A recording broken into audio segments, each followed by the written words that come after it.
जिसको अज्ञान है उसको माया जकड़ के रखती है, जो कि सबने देखा ही होगा। जो अज्ञान में है वो माया में पूरी तरह फंसे हैं। अब उसको ठगना क्यों कहा गया? क्योंकि माया कहती है कि मैं सत्य हूँ, अपने पीछे भगाती है। तरह तरह के उसके रूप गढ़े गए हैं, माया की कविताएं बनाई गई उसके बारे में। तो हाँ, इस माया से निकलना संभव है, और वो ज्ञान होने से ही संभव है, और कुछ नहीं, और कोई उपाय नहीं। अनुभव करता नहीं, जीव माया में है, माया से निकलने की कुंजी माया में है। अनुभव करता को कोई रुचि नहीं है, उसको कुछ भी नहीं करना, उसको तो सभी में रुचि आती है।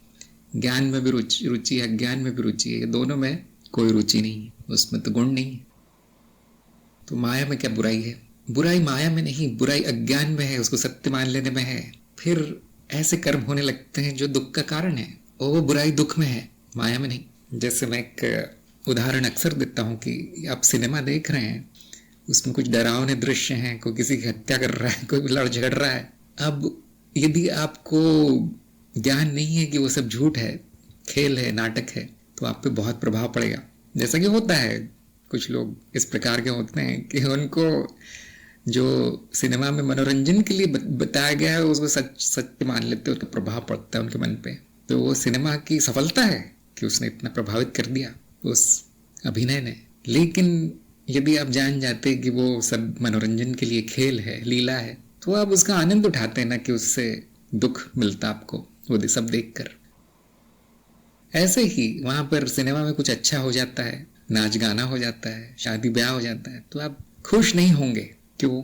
सब तो नाटक है, सच में तो कुछ नहीं हुआ। हाँ, देखकर बहुत अच्छा लगेगा। तो माया के ज्ञान से विरक्ति आती है, सुख नहीं, दुख तो रहेगा ही नहीं, ये तो पक्की बात है।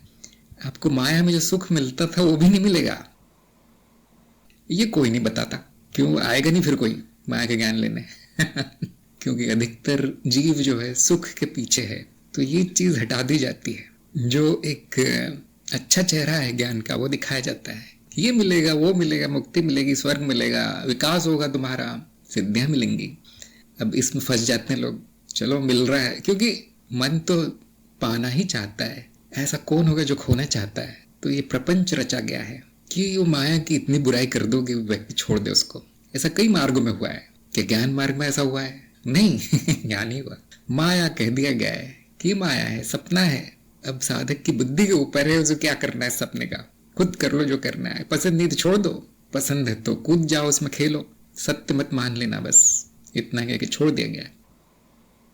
लेकिन बहुत से पंथ है जहां पे उन्होंने देखा कि काम नहीं करता, साधक बार बार माया में डूब जाता है, उसके चक्कर में पड़ जाता है, प्रेम में। तो उन्होंने तरह तरह के उपाय निकाले, और कुछ मार्गों में तो बड़े विचित्र से उपाय है कि शमशान में बैठो, जलती हुई चिता को देखो, स्वयं के शरीर को मिट्टी के रूप में देखो, शव के रूप में देखो, स्त्रियों को तो देखना ही नहीं है, आंखें बंद कर लो, आदि आदि। उन्होंने ये सारे उपाय निकाले। उसके पीछे एक ही कारण है, गुरु की करुणा, कि गुरु किसी तरह से कुछ भी करके उस व्यक्ति को दुख से, बंधन से मुक्त करना चाहता है। और क्योंकि वो सुनने के लिए तैयार नहीं कि माया है, विरक्त होने के लिए अभी उस पायदान तक पहुंचा नहीं है, तो उसे कुछ और दे दिया जाता है, जो जहां है उसको वो शिक्षा दे दी जाती है। ये सब गुरुजनों का प्रसाद है, और ये उनका खेल भी है, क्योंकि अंत में ऐसा कुछ भी नहीं है, जो सिखाया गया वैसा कुछ भी नहीं है।